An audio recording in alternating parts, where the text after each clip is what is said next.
ಆದರೆ ಮರುದಿವಸ ಹೋಗ್ಲಿಕ್ಕೆ ನನ್ನ ಹತ್ರ ಶರ್ಟ್ ಇಲ್ಲ ಹಾಕ್ಲಿಕ್ಕೆ. ಅಂದರೆ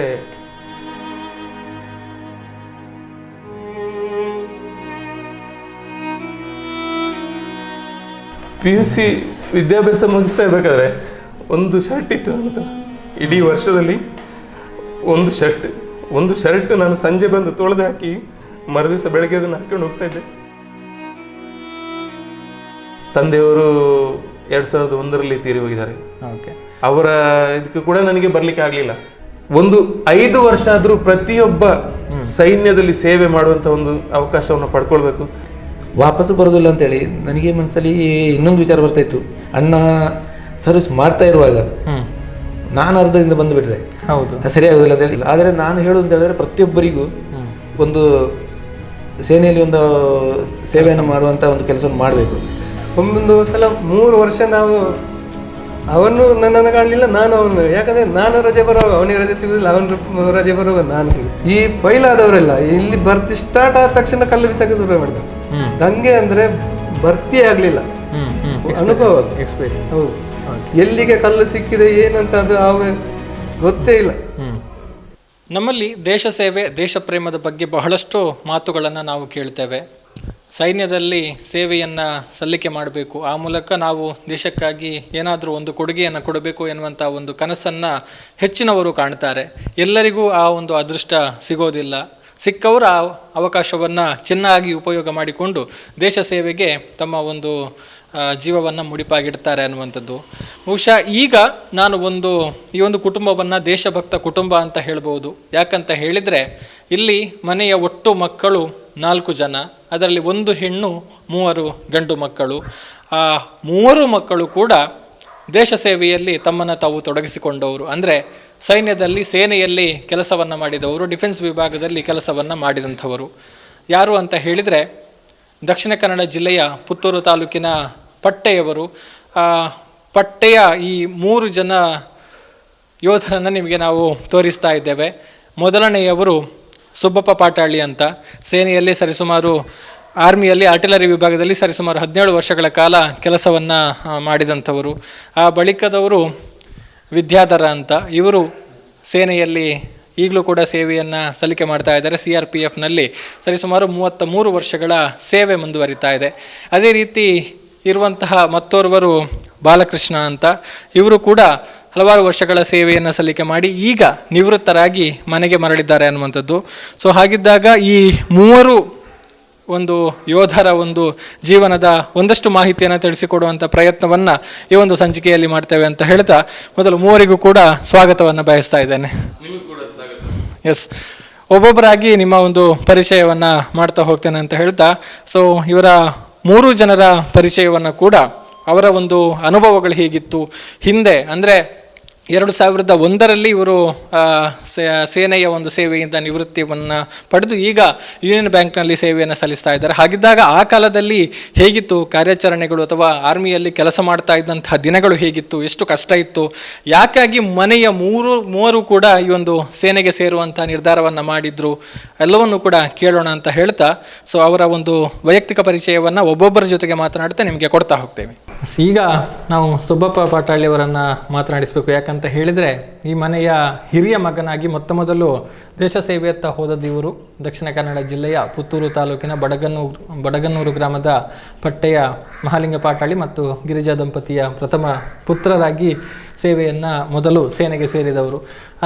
ಹೇಗೆ ಬಂತು ಸರ್ ನಿಮಗೆ, ನೀವು ಸೇರಿದ್ದು ಯಾವಾಗ ಮತ್ತು ಹೇಗಿತ್ತು ನೀವು ಸೇರಿದಂಥ ಸಂದರ್ಭ ಅಂತ? ಸರ್ ನಮಸ್ತೆ. ನಾನು 1984 ಆಗಸ್ಟ್ 29ನೇ ತಾರೀಕಿಗೆ ಸೇನೆಗೆ ಸೇರಿದ್ದು. ಮಂಗಳೂರಿನಲ್ಲಿ ರ್ಯಾಲಿ ಇತ್ತು. ಅಂದರೆ ನಾನು ಆಗ ಬೇರೆ ಒಂದು ಕರ್ನಾಟಕ ಗೀರು ಅಭಿವೃದ್ಧಿ ನಿಗಮ ಅಂತ ಹೇಳುವಂಥ ಒಂದು ಇದರಲ್ಲಿ ಕೆಲಸ ಮಾಡ್ತಾ ಇದ್ದೆ. ಒಂದು ಡೈಲಿ ವೇಜಸ್ ಅಲ್ಲಿ 8 ರೂಪಾಯಿ ಸಂಬಳಕ್ಕೆ ಕೆಲಸ ಮಾಡ್ತಾ ಇದ್ದೆ. ಆಗ ಈ ಉದ್ಯೋಗ ವಾರ್ತೆಯಲ್ಲಿ, ಮಂಗಳೂರು ಆಕಾಶವಾಣಿಯಲ್ಲಿ ಸಂಜೆ ಒಂದು ಉದ್ಯೋಗ ವಾರ್ತೆ ಅಂತ ಹೇಳ್ತಾ ಇದ್ರು. ಅದರಲ್ಲಿ ನಾಳೆ ದಿವಸ ಸೇನಾ ರ್ಯಾಲಿ ಇದೆ ಅಂತ ತಿಳಿಸಿದ್ರು. ಹಾಗೆ ಮರುದಿವಸ ನಾನು ಅಲ್ಲಿ ಹೋಗಿ ರ್ಯಾಲಿಯಲ್ಲಿ ಸೇರಿದಾಗ ಆ ದಿವಸವೇ ಎಲ್ಲ ಇದು ಮುಗ್ದೋಯ್ತು. ನನ್ನ ಹತ್ರ ಎಲ್ಲ ಡಾಕ್ಯುಮೆಂಟ್ಸ್ ಎಲ್ಲ ಇತ್ತು ನನ್ನಲ್ಲಿ. ಮಾರ್ಕ್ಸ್ ಕಾರ್ಡ್ ಎಲ್ಲವೂ ಇತ್ತು. ಒಂದೇ ದಿನದಲ್ಲಿ ರ್ಯಾಲಿ ಆಗಿ ಎಕ್ಸಾಮ್ ಎಲ್ಲವನ್ನು ಒಂದೇ ದಿವಸದಲ್ಲಿ ಮುಗಿಸಿ ನಮಗೆ ಸಂಜೆ ಆಗುವಾಗ ವಾರಂಟ್ ಅಂದರೆ ಟ್ರೈನ್ ಟಿಕೆಟ್ ಬರೆದು ಹೈದರಾಬಾದಿಗೆ ನೀವು ಹೋಗಬೇಕು ಅಂತ ಬರೆದು ಕೊಟ್ಟರು ಒಂದೇ ದಿನದಲ್ಲಿ. ಆಗೆಲ್ಲ ಒಂದೇ ದಿನದಲ್ಲೇ ಪ್ರೊಸೆಸಿಂಗ್ ಎಲ್ಲ ಆಗ್ತಾ ಇತ್ತು.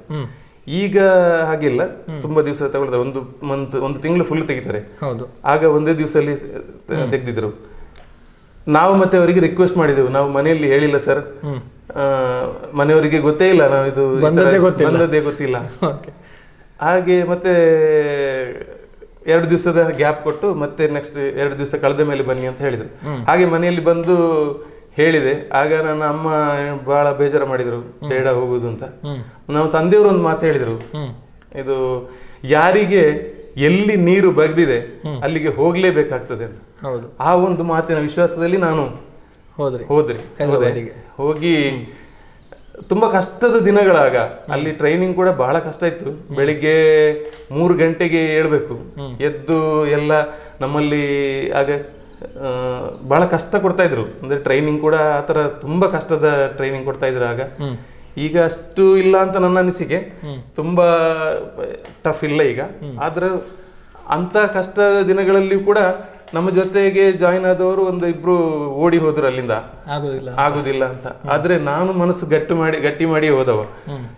ಏನೇ ಆದ್ರೂ ನನ್ನ ಜೀವ ಅಲ್ಲಿ ಹೋದ್ರೂ ತೊಂದರೆ ಇಲ್ಲ, ಆದ್ರೆ ಓಡಿ ಬರ್ಲಿಕ್ಕಿಲ್ಲ ಅಂತ ಹೇಳುವಂತ ಒಂದು ದೃಢ ನಿಶ್ಚಯದಿಂದ ನಾನು ಹೋಗಿ ಸೇರಿದ್ದು.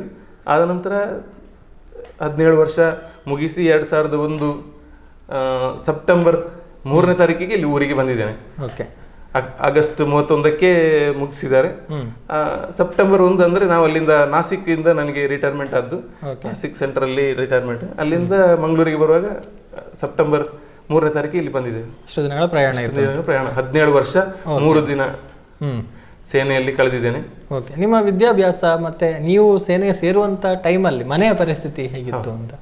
ವಿದ್ಯಾಭ್ಯಾಸ, ನಾನು 1964 ಅಕ್ಟೋಬರ್ 3ನೇ ತಾರೀಕಿಗೆ ಹುಟ್ಟಿದ್ದು.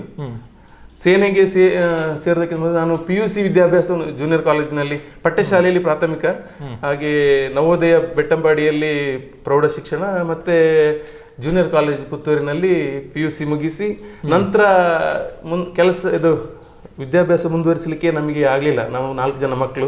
ನಮ್ಮ ತಂದೆಯವರು ಬಹಳ ಕಷ್ಟದಲ್ಲಿ ನಮ್ಮನ್ನೆಲ್ಲ ಸಾಕ್ತಾ ಇದ್ರು. ಎಲ್ಲ ಶಾಲೆಗೆ ಕಳಿಸಿದ್ದೇ ಬಹಳ ಕಷ್ಟದಲ್ಲಿ. ನನಗೆ ಅವರ ಪರಿಸ್ಥಿತಿ ಅರ್ಥ ಆಯ್ತು. ಹಾಗೆ ನಾನೇ ಹೇಳಿದೆ, ನಾನು ಕೆಲಸಕ್ಕೆ ಹೋಗ್ತೇನೆ ಅಂತ. ಕೆಲಸಕ್ಕೆ ಹೋಗ್ತೇನೆ ಅಂದ್ರೆ ಸರ್ಕಾರಿ ಕೆಲಸ ಅಷ್ಟು ಸುಲಭದಲ್ಲಿ ಸಿಗ್ತಿರ್ಲಿಲ್ಲ. ನಾವು ಕೂಲಿ ಕೆಲಸಕ್ಕೆ ಹೋಗ್ತೀವಿ. ದಿನ ಬೆಳಿಗ್ಗೆ 8 ಗಂಟೆಯಿಂದ ಸಂಜೆ 6 ಗಂಟೆ ತನಕ ಮಣ್ಣು ಹೊರುವಂತ ಕೆಲಸ. 8 ರೂಪಾಯಿ ಸಂಬಳ ಸಿಗ್ತಾ ಇತ್ತು ಬೆಳಗಿಂದ ಸಂಜೆ ದಿನಕ್ಕೆ 8 ರೂಪಾಯಿ ಸಂಬಳ ಸಿಗ್ತಾ ಇತ್ತು. ಅಂತ ಕೆಲಸ ಮಾಡಿ ಒಂದು ದಿವಸ ಸಂಜೆ ಬರ್ತಾ ಇರ್ಬೇಕಾದ್ರೆ ನಮ್ಮ ಊರಿನಲ್ಲಿ ಒಬ್ರು ನಾರಾಯಣ್ ಭಟ್ ಅಂತ ಇದ್ದಾರೆ. ಅವರು ಕರ್ನಾಟಕ ಗೇರು ಅಭಿವೃದ್ಧಿ ನಿಗಮದಲ್ಲಿ ಫಾರೆಸ್ಟರ್ ಆಗಿದ್ರು. ಆಗ ನಾನು ಹಾರೆ ಹೆಗ್ಲಲ್ಲಿ ಇಟ್ಕೊಂಡು ಬರ್ತಿರ್ಬೇಕಾದ್ರೆ ಅವ್ರು ಕೇಳಿದ್ರು, ಎಲ್ಲಿ ಹೋಗಿ ಬರ್ತಿದ್ದೆ ಸುಬ್ಬಪ್ಪ ಅಂತ. ಕೆಲ್ಸಕ್ಕೆ ಹೋಗ್ತಿದ್ದೆ, ನಾಳೆ ನೀನು ನನ್ನ ಜೊತೆ ಬಾ ಹೇಳಿದ್ರು. ನಾಳೆ ಅವ್ರ ಜೊತೆ ಅಂದ್ರೆ ಮೂಡುಬಿದ್ರೆಯಲ್ಲಿ ಆಗ ಅವ್ರ ಆಫೀಸ್ ಇತ್ತು, ಅಲ್ಲಿ ಬಾ ಅಂತ ಹೇಳುವಾಗ ನಾನು ಸರಿ ಅಂತ ಹೇಳಿದೆ. ಆದ್ರೆ ಮರುದಿವಸ ಹೋಗ್ಲಿಕ್ಕೆ ನನ್ನ ಹತ್ರ ಶರ್ಟ್ ಇಲ್ಲ ಹಾಕ್ಲಿಕ್ಕೆ. ಅಂದ್ರೆ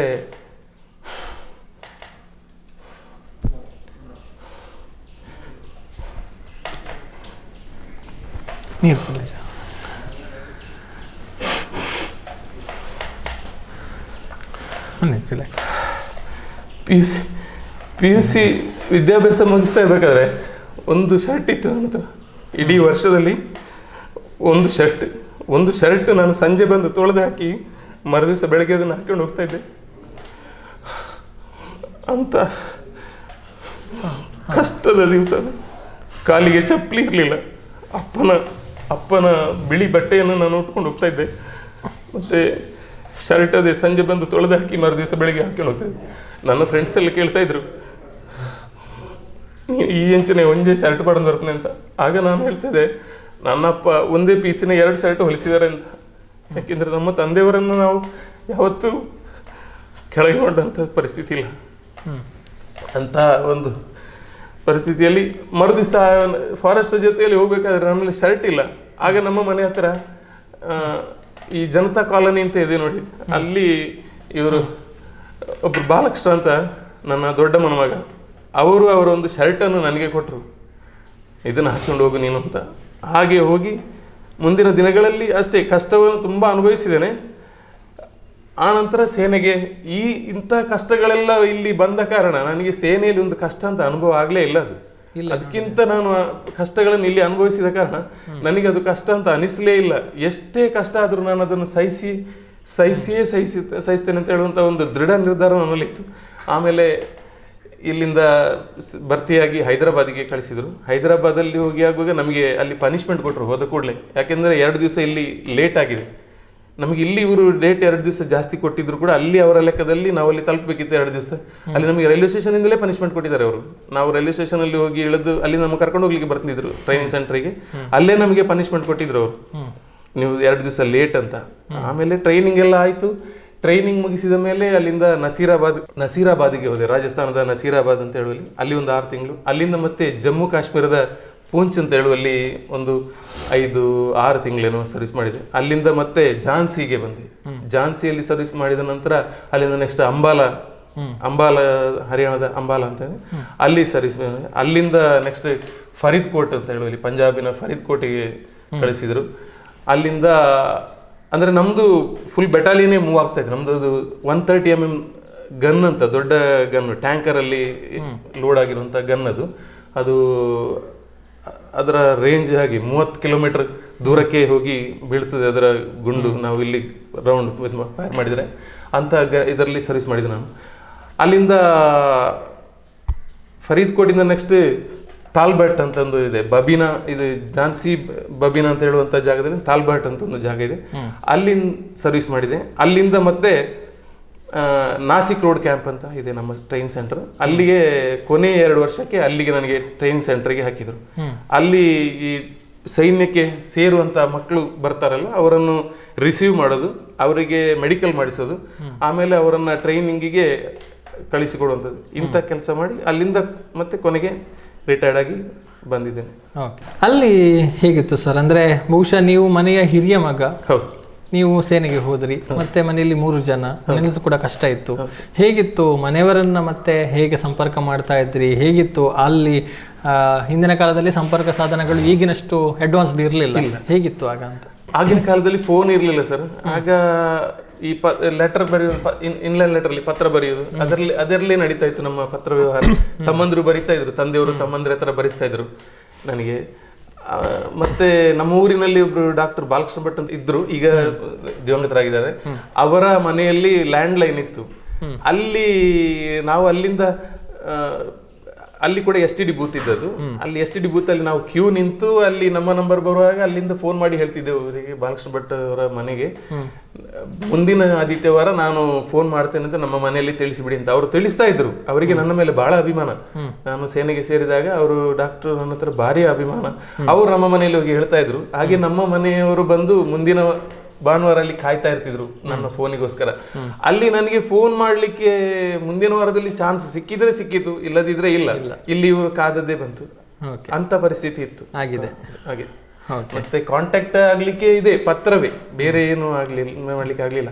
ಓಕೆ, ಸೊ ನಿಮಗೆ ಈಗ ನಿಮ್ಮ ಸೇವೆಯ ಅವಧಿಯಲ್ಲಿ ನೀವು ಮರೆಯಲಾಗದಂಥ ಘಟನೆಗಳು ಅಥವಾ ಒಂದು ಥ್ರಿಲ್ಲಿಂಗ್ ಅಂತ ಅನಿಸುವಂಥ ಎಕ್ಸ್ಪೀರಿಯನ್ಸ್ಗಳು? ಥ್ರಿಲ್ಲಿಂಗ್ ಅಂದರೆ ಒಂದು ಈ ಪ್ರಧಾನಮಂತ್ರಿ VP ಸಿಂಗ್ ಇರುವಂಥ ಸಂದರ್ಭದಲ್ಲಿ ಒಂದು ಮಂಡಲ ಆಯೋಗ ಅಂತ ಒಂದು ಮಾಡಿದ್ರು, ಮಂಡಲ ಕಮಿಷನ್ ಅಂತ ಒಂದು. ಅದು ಆಗ ಅಲ್ಲಿ ನಾವು ಅಂಬಾಲದಲ್ಲಿದ್ದೆವು. ಆ ಟೈಮಲ್ಲಿ ಬಹಳ ದೊಡ್ಡ ಈ ದಂಗೆ ಎದ್ದಿದ್ದಾರೆ ಹರಿಯಾಣದವರೆಲ್ಲ. ಇಡೀ ಲೈಫ್ ಇನ್ಶೂರೆನ್ಸ್ ಆಫೀಸ್ ಮತ್ತೆ ತುಂಬಾ ಸರ್ಕಾರಿ ಕಚೇರಿಗಳನ್ನೆಲ್ಲ ಹೊತ್ತಿಸಿ ಧ್ವಂಸ ಮಾಡಿದ್ರಾಯ್ತು. ಆಗ ನಮಗೆ ಆರ್ಡರ್ ಬಂದಿತ್ತು ಅವರಿಂದ, ಪೊಲೀಸರಿಂದ ಕಂಟ್ರೋಲ್ ಆಗಲಿಲ್ಲ ಅಂತ. ನಮ್ಮ ಸೌತ್ ಇಂಡಿಯನ್ ಟ್ರೂಪ್ ನಮ್ಮದು, ಮಡ್ರಾಸ್ 40 ಮೀಡಿಯಂ ರೆಜಿಮೆಂಟ್ ಅಂತ ನಮ್ಮದು, ನಮಗೆ ಆರ್ಡರ್ ಬಂತು ನೀವು ಅಲ್ಲಿ ಚಾರ್ಜ್ ತಗೊಳ್ಬೇಕು ಅಂತ. ಆವಾಗ ನಾವು ಹೋಗಿದ್ದೆವು. ಆಗ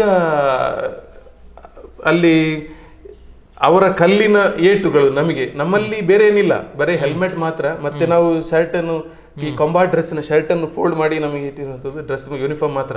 ನಮಗೆ ಯಾವ ಬುಲೆಟ್ ಪ್ರೂಫ್ ಏನು ಇರಲಿಲ್ಲ ಆಗ, ಜಾಕೆಟ್ಸ್ ಇಲ್ಲ, ಏನಿಲ್ಲ.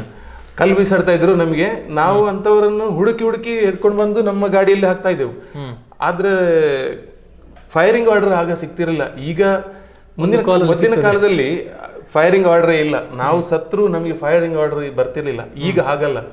ಈಗ ಏನು ತೊಂದರೆ ಇದೆ ಆಗ್ಲೇ ಅವರಿಗೆ ಉತ್ತರ ಕೊಡುವಂತ ಒಂದು ಫೆಸಿಲಿಟಿಯನ್ನು ಕೊಟ್ಟಿದ್ದಾರೆ ಸರ್ಕಾರ. ಆದ್ರೆ ಆಗ ಹಾಗಿರ್ಲಿಲ್ಲ. ಆಗ ಮ್ಯಾಜಿಸ್ಟ್ರೇಟರ್ ಸೈನ್ ಹಾಕ್ಬೇಕು. ಆಗ ಮ್ಯಾಜಿಸ್ಟ್ರೇಟರ್ ನಮ್ಮ ಎದುರಿನ ಜೀಪಿನಲ್ಲಿ ಕೂತ್ಕೊಂಡಿದ್ರು, ಮತ್ತೆ ಕೊನೆಗೆ ಸೈನ್ ಹಾಕಿದ್ರು. ಆಗ ನಾನು ಮತ್ತೆ ವಿಕ್ರಮ್ ಪಿಳ್ಳೆ ಅಂತ ಒಬ್ರು ಇದ್ರು, ನಾವು ಜೀಪಲ್ಲಿ ಹೇಗೆ ನಿಂತಿದ್ದೆವು ಓಪನ್ ಜೀಪಲ್ಲಿ, ಆಗ ಒಂದು ರೌಂಡ್ ಫೈರ್ ಮಾಡಿದ್ದೇವೆ. ಅಲ್ಲಿ ಇಬ್ಬರು ಡೆತ್ ಆಗಿದೆ. ಆ ಡೆತ್ ಅವರು ಅದನ್ನ ಹಿಡ್ಕೊಂಡು ಹೋಗಿದ್ದಾರೆ. ಎಲ್ಲ ಕ್ಲಿಯರ್ ಆಗಿದೆ, ಕಂಟ್ರೋಲ್ ಆಗಿದೆ. ಆ ನಂತರ ನಮ್ಮ ಈ ಆರ್ಮಿ ಅಂತ ಹೇಳುವಂಥದ್ದಕ್ಕೆ ಅಲ್ಲಿ ಸ್ವಲ್ಪ ವ್ಯಾಲ್ಯೂ ಬಂತು. ಅಷ್ಟರವರೆಗೆ ಅಲ್ಲಿ ವ್ಯಾಲ್ಯೂ ಇರಲಿಲ್ಲ.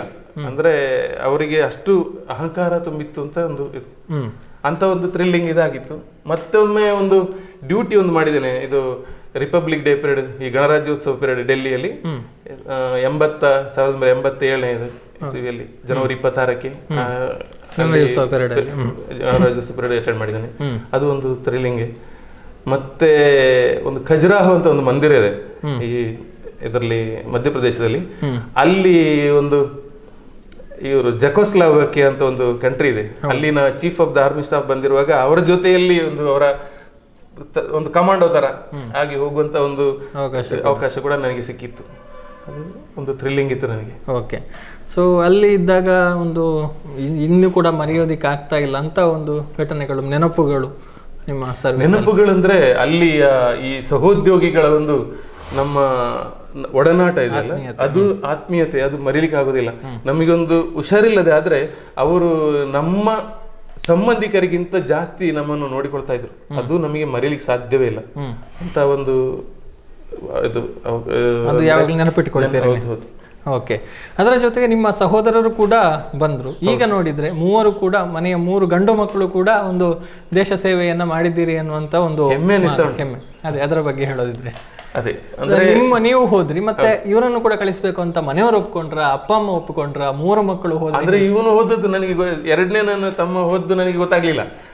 ನನಗೂ ಅಷ್ಟು ಅಂದ್ರೆ ಮನಸ್ಸಿರ್ಲಿಲ್ಲ. ಯಾಕೆ ಸುಮ್ನೆ ಅವರು ಕಷ್ಟಪಡೋದು ಅಂತ ಹೇಳುವಂತ ಒಂದು ಭಾವನೆ, ಕಷ್ಟಪಡ್ತಾ ಇದ್ದೇವಲ್ಲ ಅವರಿಗೆ ಅಲ್ಲೇ ಅಂದ್ರೆ ಇಲ್ಲೇ ಉದ್ಯೋಗ ಸಿಕ್ಕಿದ್ರೆ ಚೆನ್ನಾಗಿತ್ತು ಅಂತ. ಆದ್ರೆ ಅಷ್ಟರಲ್ಲಿ ಅವನ ಇಚ್ಛೆಯಿಂದ ಅವನು ಸೇರಿ ಆಗಿದೆ. ಸಣ್ಣ ದೊಡ್ಡ ತಮ್ಮ ಅವನು ಸೇರಿ ಆದ ಕಾರಣ ಮತ್ತೆ ನಾವು ಏನು ಅದಕ್ಕೆ ಅಡ್ಡಿ ಹೇಳುವ ಹಾಗಿಲ್ಲ. ಅದು ಒಂದು ಸೇವೆ ಮಾಡುವಂತ ಒಂದು ಯೋಗ. ಅದಕ್ಕೆ ನಾವು ಸಪೋರ್ಟೇ ಮಾಡಿದ್ದು. ಕೊನೆಯ ತಮ್ಮ ನಾನು ನಿವೃತ್ತಿ ಹೊಂದಿ ಬಂದ ನಂತರ ಹೋದ್ದು. ಅಂದ್ರೆ ಇಲ್ಲಿ ಅವನಿಗೆ ಪದವಿ ಮುಗಿಸಿದ್ರು ಕೂಡ ಯಾವುದೇ ಒಂದು ಕೆಲಸ ಏನು ಸಿಗ್ಲಿಲ್ಲ.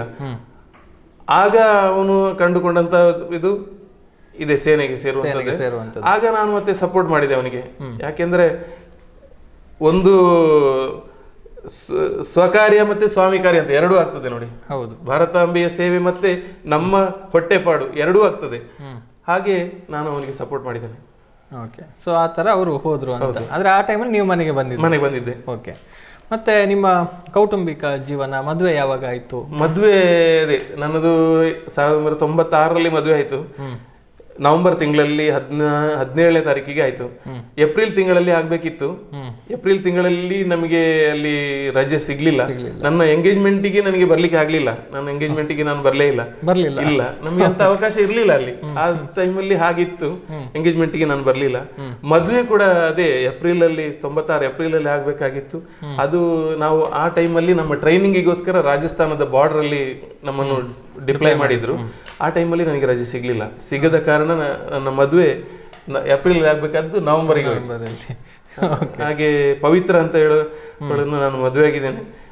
ಹರ್ಷಿತಾ ಅಂತ ಮಗಳು, ಅವಳು MBA ಮುಗಿಸಿ KPMG ಅಂತ ಹೇಳುವಂತ ಒಂದು ಕಂಪನಿಯಲ್ಲಿ ಕೆಲಸದಲ್ಲಿದ್ದಾಳೆ ಬ್ಯಾಂಗ್ಳೂರಲ್ಲಿ. ಮಗ ಶ್ರೇಯಸ್ ಅಂತ ಈಗ ಸಹ್ಯಾದ್ರಿ ಕಾಲೇಜಲ್ಲಿ MBA ಮಾಡ್ತಾ ಇದ್ದಾನೆ. ನನ್ನ ಅಮ್ಮ ನನ್ನ ಜೊತೆ ಇದ್ದಾರೆ, ಗಿರಿಜಮ್ಮ ಅಂತ. ತಂದೆಯವರು 2001ರಲ್ಲಿ ತೀರಿ ಹೋಗಿದ್ದಾರೆ. ಅವರ ಇದಕ್ಕೆ ಕೂಡ ನನಗೆ ಬರ್ಲಿಕ್ಕೆ ಆಗ್ಲಿಲ್ಲ. ಯಾಕೆಂದ್ರೆ ನಮಗೆ ಆ ಕಮ್ಯುನಿಕೇಶನ್ ಅಷ್ಟು ಸಿಗ್ಲಿಲ್ಲ ಅಲ್ಲಿ. ನನಗೆ ನ್ಯೂಸ್ ಸಿಕ್ಕಿ ನಾನು ಇಲ್ಲಿ ತಲುಪೋ ಟೈಮಿಗೆ ಇಲ್ಲಿ ಎಲ್ಲ ಅಂತ್ಯ ಸಂಸ್ಕಾರ ಎಲ್ಲ ಮುಗಿದೋಗಿತ್ತು. ಆಗ ಹಾಗಿತ್ತು, ಇಮಿಡಿಯೇಟ್ ಬರ್ಲಿಕ್ಕೆ ಆಗ್ಲಿಲ್ಲ. ಓಕೆ, ಸೊ ಈಗ ಒಂದು ಖುಷಿ ಇದೆ ನಿಮಗೆ ದೇಶ ಸೇವೆ ಮಾಡಿದಂತ? ಖುಷಿ ಇದೆ, ತುಂಬಾ ಖುಷಿ ಇದೆ ನನಗೆ.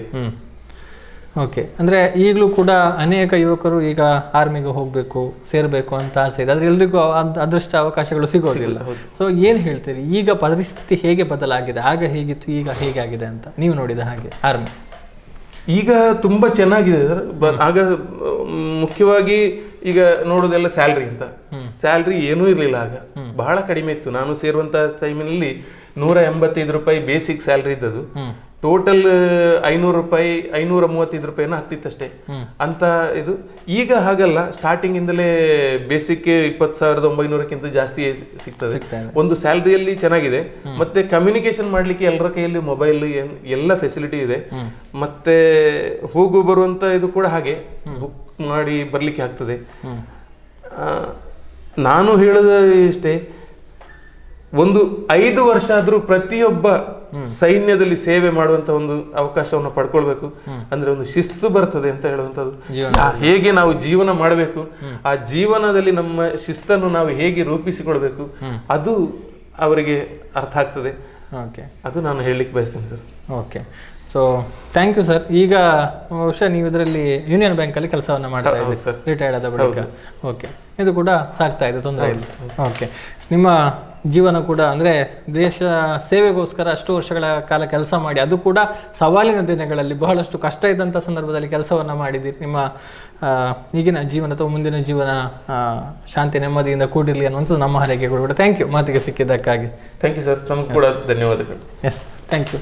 ಇನ್ನು ಇವರ ಮುಂದಿನ ಸಹೋದರರನ್ನು ಕೂಡ ಮಾತನಾಡಿಸ್ತೇವೆ ಅಂತ ಹೇಳ್ತಾ ಅವರನ್ನು ಮಾತಾಡಿಸ್ತಾರೆ. ಈಗ ನಮ್ಮ ಜೊತೆಗಿರುವಂಥವರು ಈ ಮನೆಯ 2ನೇ ಗಂಡು ಮಗ ವಿದ್ಯಾಧರ್ ಅವರು. ಇವರು ಈಗಲೂ ಕೂಡ CRPFನಲ್ಲಿ ಸೇವೆಯನ್ನು ಸಲ್ಲಿಸ್ತಾ ಇದ್ದಾರೆ. 33 ವರ್ಷಗಳ ಸೇವೆ ಈಗ ಮಾಡ್ತಾ ಇರುವಂಥದ್ದು. ಸೊ ಅವರನ್ನು ಕೂಡ ಮಾತನಾಡಿಸೋಣ ಅಂತ. ಸರ್ ನಮಸ್ತೆ. ಸರ್ ನಮಸ್ತೆ. ಎಸ್, ನಿಮಗೆ ಹೇಗೆ ಅನಿಸ್ತಾ ಇದೆ ಸರ್? ಈಗ ಮನೆಯ 3 ಜನ ಗಂಡು ಮಕ್ಕಳು ಸೇನೆಯಲ್ಲಿ, ನೀವು ಈಗಲೂ ಕೂಡ ಮುಂದುವರಿಸ್ತಾ ಇದ್ದೀರಿ, ಹೇಗೆ ಅನಿಸ್ತಾ ಇದೆ? ಹೌದು, ಅಂದರೆ ಮನೆಯಲ್ಲಿ ನನ್ನ ಅಣ್ಣ ಕೂಡ ಈಗ ಆರ್ಮಿ ಸೇವೆ ಸಲ್ಲಿಸಿ ರಿಟೈರ್ಡ್ ಆಗಿದ್ದಾರೆ. ಹೌದು, ನಾನು ಈಗ ಸೇವೆಯಲ್ಲೇ ಇದ್ದೇನೆ. ನನ್ನ ತಮ್ಮ ಈಗ ರೀಸೆಂಟಾಗಿ ಜುಲೈ 31ಕ್ಕೆ VRS ತಗೊಂಡು ಊರಿಗೆ ಬಂದಿದ್ದಾರೆ. ನಂದು 33 ವರ್ಷ ರನ್ನಿಂಗ್ ಆಗ್ತಾ ಇದೆ. ವರ್ಷ ನಾನು 1990 ನವೆಂಬರ್ 11ರಂದು ಮಂಗಳ ಸ್ಟೇಡಿಯಂ ಮಂಗಳೂರಲ್ಲಿ ಅಲ್ಲಿ ಓಪನ್ ಸೆಲೆಕ್ಷನ್ ಇತ್ತು. ಅಂದರೆ ನಾನು ಅಲ್ಲಿಂದ ಅಕ್ಕನ ಮನೆಗೆ ಹೋಗಿದ್ದೆ ಮಂಗಳೂರಿಗೆ. ಹಾಗೆ ಹೀಗೆ ಮಾತಾಡುವಾಗ ಭಾವನವರು ಹೇಳಿದ್ರೆ ಈಗ ಒಂದು ಸೆಲೆಕ್ಷನ್ ಇದೆ ಅಂತ. ನಾನು ಯೋಚನೆ ಮಾಡಿದೆ ಅಂತ ಹೇಳಿದ್ರೆ, ರಿಸರ್ವ್ ಪೊಲೀಸ್ ಅಂದರೆ ನಮ್ಮ ಇಲ್ಲಿ ನಮ್ಮ ಹೌದು ಊರಿನಲ್ಲಿ ಇರ್ತದೆ ಅಂತ. ನನಗೆ ಇದರ ಬಗ್ಗೆ CRPF ಅಂತ ಹೇಳೋರು ಅದರ ಬಗ್ಗೆ ನನಗೆ ಅಷ್ಟು ತಿಳುವಳಿಕೆ ಇಲ್ಲ. ಆಯಿತು ಸೆಲೆಕ್ಷನ್ಗೆ ಹೋಗಿ ಅಲ್ಲಿ ಓಪನ್ ಸೆಲೆಕ್ಷನ್ ರನ್ನಿಂಗ್ ಎಲ್ಲ, ನಾನು ಸ್ವಲ್ಪ ಸ್ಪೋರ್ಟ್ಸಲ್ಲಿ ಇಂಟ್ರೆಸ್ಟ್ ಇದ್ದ ಕಾರಣ ನನಗೆ ಎಲ್ಲದಕ್ಕೂ ಅವರು ಸೆಲೆಕ್ಷನ್ ಆಯಿತು. ಹೈ ಜಂಪ್, ಲಾಂಗ್ ಜಂಪ್ ಯಾವುದರಲ್ಲೆಲ್ಲ ರನ್ನಿಂಗಲ್ಲೆಲ್ಲ ಅಲ್ಲಿ ಮೆರಿಟಲ್ಲಿ ಬಂದ ಕಾರಣ ಅವರು ನನ್ನನ್ನು ಗಟ್ಟಿ ಹಿಡ್ಕೊಂಡ್ಬಿಟ್ರು. ಅವರು ಕನ್ನಡದಲ್ಲೇ ಮಾತಾಡ್ತಾ ಇದ್ರು ಫಸ್ಟಿಗೆ, ಮತ್ತೆ ನಮ್ಮ ಪೇಪರ್ ಡಾಕ್ಯುಮೆಂಟ್ಸ್ ಎಲ್ಲ ತಗೊಳ್ಳೋ ಮತ್ತೆ ಹಿಂದಿಯಲ್ಲಿ ಮಾತಾಡಲಿಕ್ಕೆ ಸ್ಟಾರ್ಟ್ ಮಾಡಿದ್ರು. ಸಾಯಂಕಾಲ ಹೇಳ್ತಾರೆ ಚಲೋ ಅಜ್ಮೀರ್ ಅಂತೇಳಿ. ಅಂದರೆ ಚಲೋ ಅಜ್ಮೀರ್ ಅಂತ ಹೇಳಿದ್ರೆ ನಮಗೂ ಅಷ್ಟು ಹಿಂದಿ ಅದರ ಬಗ್ಗೆ ಅಷ್ಟು ತಿಳುವಳಿಕೆ ಇಲ್ಲ ಇತ್ತು. ಅದನ್ನು ತಿಳಿಲಿಕ್ಕೂ ನಮಗೆ ಯಾರ ಹತ್ರ ಕೇಳುವಂಥ ಒಂದು ಆಸ್ಪದವೂ ಇಲ್ಲ ಆಯ್ತಲ್ಲಿ. ಹಾಗೆ ನಮಗೆ ಡಿಸೆಂಬರ್ 1ನೇ ತಾರೀಕಿಗೆ ಅವರು ಜಾಯ್ನಿಂಗ್ ಲೆಟ್ರ್ ಬೆಂಗಳೂರಿಗೆ ಬಂದು ಜಾಯ್ನಿಂಗ್ ಆಗಬೇಕು ಅಂತ ಹೇಳಿದರು. ಆಯಿತು. ಹಾಗೆ ಮತ್ತು ಡಿಸೆಂಬರ್ 1ನೇ ತಾರೀಕಿಗೆ ಹೋಗಿ ಯಲಹಂಕ ಅಂತ ಹೇಳುವಂಥಲ್ಲಿ ನಮ್ಮೊಂದು ಟ್ರೈನಿಂಗ್ ಸೆಂಟರ್ ಇದೆ, ಅಲ್ಲಿ ಹೋಗಿ ಜಾಯ್ನ್ ಆದೆವು. ಅಲ್ಲಿ 2 ದಿವಸ ನಿಲ್ಲಿಸಿದ ಮೇಲೆ ಮತ್ತೆ ಅಲ್ಲಿಂದ ನಮ್ಮನ್ನು ಮುಂದಿನ ಟ್ರೈನಿಂಗಿಗೆ ಬೇಕಾಗಿ ಅಜ್ಮೀರಿಗೆ ಕಳಿಸಿದರು. ಓಕೆ, ನಾನು ನನ್ನ ಬೇಸಿಕ್ ಟ್ರೈನಿಂಗ್ಗೆ ಅಜ್ಮೀರಲ್ಲಿ ಹೋದ ತಕ್ಷಣ ಅಲ್ಲಿಂದ ತುಂಬ ಜನ ಒಂದೇ ಸಲ ಸೆಲೆಕ್ಷನ್ ಆದ ಕಾರಣ ಅಲ್ಲಿಂದ ಮತ್ತೆ ಬೇರೆ ಬೇರೆ ಕಡೆಗೆ ಕಳಿಸಿದರು. ನಾನು ನನ್ನ ಬೇಸಿಕ್ ಟ್ರೈನಿಂಗನ್ನು ಅಲಿಗಢ, ಉತ್ತರ ಪ್ರದೇಶದ ಅಲಿಗಢಲ್ಲಿ ಅಲ್ಲಿ ಪೂರೈಸಿದ್ದು. ಅಲ್ಲಿ ಕಂಪ್ಲೀಟ್ ಟ್ರೈನಿಂಗ್ ಆದ ನಂತರ ನಂದು ಬೇರೆ ಬೆಟಾಲಿಯನ್ಗಳಿಗೆ ಟ್ರಾನ್ಸ್ಫರ್ ಆದ್ದು. ಅದು ನಂದು ಮೊದಲನೇ ಟ್ರಾನ್ಸ್ಫರ್ ಆದ ನನ್ನ CRPFನ ಫಸ್ಟ್ ಬೆಟಾಲಿಯನ್. ಅಂದರೆ 1939ರಂದು ಸ್ಟಾರ್ಟ್ ಆದಂಥ ಒಂದು ಬೆಟಾಲಿಯನ್, ಅಂದರೆ ಮೊದಲನೇ ಬೆಟಾಲಿಯನ್. ಆ ಬೆಟಾಲಿಯನ್ ನಂದು ಅಲ್ಲಿಂದ ಕೆಲಸ ಸ್ಟಾರ್ಟ್, ಬೇಸಿಕ್ ಟ್ರೈನಿಂಗ್ ಆದ ನಂತರದ್ದು. ಈಗ ನಾನು ಇರು ಅಂತ ಹೇಳಿದ್ರೆ ಅದರ ನಂತರದ ಸೆಕೆಂಡ್ ಬೆಟಾಲಿಯನ್, 2ನೇ ಬೆಟಾಲಿಯನ್ ಈಗ ನಾನು ಕಾರ್ಯ ಮಾಡ್ತಾ ಇದ್ದೇನೆ, ಕೆಲಸ ಮಾಡ್ತಾ ಇದ್ದೇನೆ. ಹೌದು. ಒಟ್ಟು ನನಗಂತೇಳಿ ಈಗ 32 ವರ್ಷದ ಸರ್ವಿಸ್ ಕಂಪ್ಲೀಟ್ ಆಯಿತು. ಈಗ 33 ರನ್ನಿಂಗ್ ಆಗ್ತಾ ಇದೆ. ಓಕೆ. ಈಗ ನೀವು ಸೇರಿದ್ದು ನಿಮ್ಮ ಅಣ್ಣನಿಗೆ ಗೊತ್ತಿರಲಿಲ್ಲ, ಅವರು ಆಲ್ರೆಡಿ ಸೇನೆಯಲ್ಲಿದ್ದರು. ಸೊ ನಿಮಗೆ ಹೇಗೆ ಪ್ರೇರಣೆ ಆಯಿತು? ಮತ್ತೆ ಮನೆಯಲ್ಲಿ ಬಿಟ್ರ ನಿಮ್ಮನ್ನು ಹೋಗ್ಲಿಕ್ಕೆ, ಎರಡನೇ ಮಗ ಕೂಡ ಸೇನೆಗೆ ಹೋಗ್ತಾನೆ ಅಂತ ಆದಾಗ ಅಂತ? ಹೌದು, ನಾನು ಒಂದು ಸಣ್ಣ ಕೆಲಸ ಇಲ್ಲಿ ಪಾಪ್ಯುಲರ್ ಸ್ವೀಟ್ಸ್ ಅಂತೇಳಿ ಪುತ್ತೂರಲ್ಲಿದೆ ಅಲ್ಲ, ಅಲ್ಲಿ ಅವರ ಲೈನ್ ಸೇಲ್ ಮ್ಯಾನ್ ಆಗಿ ನಾನು ಕೆಲಸ ಮಾಡ್ತಾ ಇದ್ದೆ. ಓಕೆ. ಹಾಗೆ ಅದು ಆದಿತ್ಯವಾರ ದಿವಸ ಸ್ವಲ್ಪ ರಜೆ ಇರ್ತದೆ, ಬಿಡುವು ಇರ್ತದೆ. ಹೌದು. ಹಾಗೆ ಅಕ್ಕನ ಮನೆಗೆ ಇದು ಅಣ್ಣನ ಹತ್ರ ನಾನು ಇದ್ರ ಬಗ್ಗೆ ಕೇಳಿಲ್ಲ. ನಾವು ಮತ್ತೆ ಮನೆಯಲ್ಲಿ ಸುಮ್ಮನೆ ಕೂತ್ಕೊಳ್ಳುವಾಗ ಇದೆ ಪೇಪರಲ್ಲಿ ಬರ್ತದಲ್ಲ, ಬೇಕಾಗಿದ್ದಾರೆ ಅದಕ್ಕೆ ಏನೆಂದರೆ ಕೆಲಸ. ಹೌದು. ಆ ಟೈಮಲ್ಲಿ ನಮಗೆ ಬೇರೆ ಯಾವುದೇ ಕೆಲಸಕ್ಕೂ ನಮಗೆ ಕಷ್ಟವೇ, ಅಂದರೆ ಎಲ್ಲೂ ಕೆಲಸ ಸಿಕ್ಕುವುದೂ ಇಲ್ಲ. ಮತ್ತೆ ಈ ಒಂದು ರಿಸರ್ವ್ ಪೊಲೀಸ್ ಅಂತ ಹೇಳುವಂಥ ಒಂದು ಇದಲ್ವಾ, ಪೊಲೀಸ್ ಅಲ್ವಾ, ಹೌದು, ಆಗ್ಲಿ ಅಂತೇಳಿ ಅದಕ್ಕೆ ಒಂದು ಹೋಗಿ ನೋಡುವ ಅಂತೇಳಿ ಅಂತ ಒಂದು ಇದರಲ್ಲಿ ಹೋದ್ದು. ಮತ್ತೆ ಹೋದ ಮೇಲೆ ಗೊತ್ತಾಯ್ತು ಇದು ಸೆಂಟ್ರಲ್, ಇದು ವಿಷಯ ನಮ್ದು ಸ್ಟೇಟಿಂದಲೇ ಸೆಂಟ್ರಲ್ ಇದೆ ಅಂತೇಳಿ. ಮತ್ತೆ ಹೋದ ನಂತರ ಟ್ರೈನಿಂಗ್ ಅಲ್ಲಿ ಅಂದ್ರೆ ತುಂಬಾ ಕಷ್ಟಪಾಡುಗಳು ಇದ್ದದ್ದೇ, ತುಂಬಾ ಕಷ್ಟ ಆಯ್ತು. ಮನಸ್ಸನ್ನು ಗಟ್ಟಿ ಮಾಡಿಯೇ ಹೋದ್ದು, ವಾಪಸ್ಸು ಬರೋದಿಲ್ಲ ಅಂತೇಳಿ. ನನಗೆ ಮನಸ್ಸಲ್ಲಿ ಇನ್ನೊಂದು ವಿಚಾರ ಬರ್ತಾ ಇತ್ತು, ಅಣ್ಣ ಸರ್ವಿಸ್ ಮಾಡ್ತಾ ಇರುವಾಗ ನಾನು ಅರ್ಧದಿಂದ ಬಂದು ಬಿಟ್ರೆ ಸರಿಯಾಗೋದಿಲ್ಲ ಅಂತೇಳಿ ಅದೊಂದು ಮತ್ತೆ ಮನಸ್ಸಲ್ಲಿ ಧೈರ್ಯ, ಏನಾದರೂ ಆಗಲಿ ಅಂತ ಹೇಳೋ ಒಂದೇ ಒಂದು ಮನಸ್ಸು ಇಟ್ಟುಕೊಂಡು ಮುಂದುವರೆದದ್ದು. ಆ ಒಂದು ಧೈರ್ಯ ಇಷ್ಟರವರೆಗೆ ನಡೀತಾ ಉಂಟು. ಎಲ್ಲೆಲ್ಲ ಕೆಲಸ ಮಾಡಿದ್ದೀರಿ ಈಗ ನಿಮ್ಮ ಬೆಟಾಲಿಯನ್? ನಾನು 1991ರಲ್ಲಿ ಟ್ರೈನಿಂಗ್, ಬೇಸಿಕ್ ಟ್ರೈನಿಂಗ್ ಮುಗಿದ ನಂತರ 94ರ ತನಕ ನಾನು GD ಡ್ಯೂಟಿಯಲ್ಲಿದ್ದೆ. ಆವಾಗ ಫಸ್ಟಿಗೆ ನಾನು ಚಂಡೀಗಢ ಗವರ್ನರ್ ಹೌಸಿಗೆ ಅಲ್ಲಿ ಕೆಲಸ ಮಾಡಿದೆ. ಅಲ್ಲಿಂದ ನಂತರ ನಮಗೆ ಪೂರ್ತಿ ಯೂನಿಟ್ ಚೇಂಜ್ ಆಗಿ ಶ್ರೀನಗರದಲ್ಲಿ ಡೋಡಾ ಕಿಸ್ತವಾಡ್ ಅಂತೇಳಿ ಒಂದು ತುಂಬ ದುರ್ಗಮ ಪರಿಸ್ಥಿತಿಯಲ್ಲಿ ಇರುವಂಥ ಒಂದು ಸ್ಥಳ ಅದು. ಅಲ್ಲಿಗೆ ಪ್ಯಾರಾಮಿಲಿಟರಿ ಅಂತ ಹೇಳುವಂಥದ್ದು ಹೋದ್ದೇ ಮೊದಲನೇ ಸಲ. ಅಲ್ಲಿ ಎಷ್ಟು ಹೌದು, ಆ ಪ್ರದೇಶಕ್ಕೆ ಹೋಗ್ಲಿಕ್ಕೆ ಬರ್ಲಿಕ್ಕೆ ದಾರಿ ಅಂತ ಹೇಳೋದು, ಹೋಗದವ ವಾಪಸ್ ಬರುವುದಕ್ಕಿಂತ ಮೊದಲು ಈ ಗುಡ್ಡಗಾಡು ಜರಿದು ಬೀಳುವಂತ ಪರಿಸ್ಥಿತಿ ಅಲ್ಲಿತ್ತು. ಅಂದ್ರೆ ನೈಸರ್ಗಿಕ ವಿಕೋಪಕ್ಕೆ ತುಂಟಾದಂತ ಒಂದು ಸ್ಥಳ ಅದು. ಅಲ್ಲಿ ಹಿಮ ಕೂಡ ಜಾಸ್ತಿ ಬೀಳ್ತದೆ. ಅಲ್ಲಿ ಇವತ್ತು ಕಾನ್ವಾಯ್ ಅಂತ ಹೇಳ್ತಾರೆ, ನಮ್ಮ ಒಂದು 10-15 ಗಾಡಿಗಳನ್ನು ಒಟ್ಟು ಸೇರಿಸಿಕೊಂಡು ಹೋಗುವಂಥದ್ದು ಒಂದು ಟ್ರೂಪ್ಸ್ ಮಾಡ್ತಾರೆ. ಅದು ಒಂದ್ಸಲ ಹೋದರೆ ಇನ್ನೊಂದು 15 ದಿವಸ ಕಳೆದು 20 ದಿವಸ ಕಳೆದು ಯಾವಾಗ ರೋಡ್ ಕ್ಲಿಯರ್ ಆಗ್ತದೆ ಅದಕ್ಕೆ ಸರಿಯಾಗಿ ಅವರು ನಮ್ಮನ್ನು ಕಳಿಸೋದು. ಅಲ್ಲಿ ಡೋಡಾ ಕಿಸ್ತವಾಡಲ್ಲಿ ಸರ್ವಿಸ್ ಮಾಡಿದೆ. ಅದರ ನಂತರ ನಾನು ಡೆಲ್ಲಿಗೆ ಬಂದೆ. ಡೆಲ್ಲಿಯಲ್ಲಿ 2 ವರ್ಷ, ಮತ್ತು ಅಸ್ಸಾಮಲ್ಲಿ ನ್ಯೂ ಬೊಂಗೈಗ ಒಂದು ರಿಫೈನರಿ ಇದೆ, BRPL ಅಂತೇಳಿ, ಅಲ್ಲಿಂದ ಮತ್ತೆ ನಂತರ ರ್ಯಾಪಿಡ್ ಆಕ್ಷನ್ ಫೋರ್ಸ್ ಅಂತೇಳಿ ಸಿಕಂದ್ರಾಬಾದಲ್ಲಿದೆ, ಅದರಲ್ಲಿ ಒಂದು 4 ವರ್ಷ ಸರ್ವಿಸ್ ಮಾಡಿದೆ. ಪುನಃ ನಾನು ಶ್ರೀನಗರಕ್ಕೆ ಹೋದೆ. ನಾನು ಟೋಟಲ್ ಶ್ರೀನಗರದಲ್ಲಿ 9 ವರ್ಷಗಳ ಕಾಲ ಸರ್ವಿಸ್ ಮಾಡಿದ್ದೇನೆ, 33 ವರ್ಷದಲ್ಲಿ. ಅದರ ನಂತರ ಮಣಿಪುರ, ಸಿಸಿಪುರ ಅಂತ ಹೇಳಿದೆ, ಅಲ್ಲಿ ಇಂಫಾಲ್.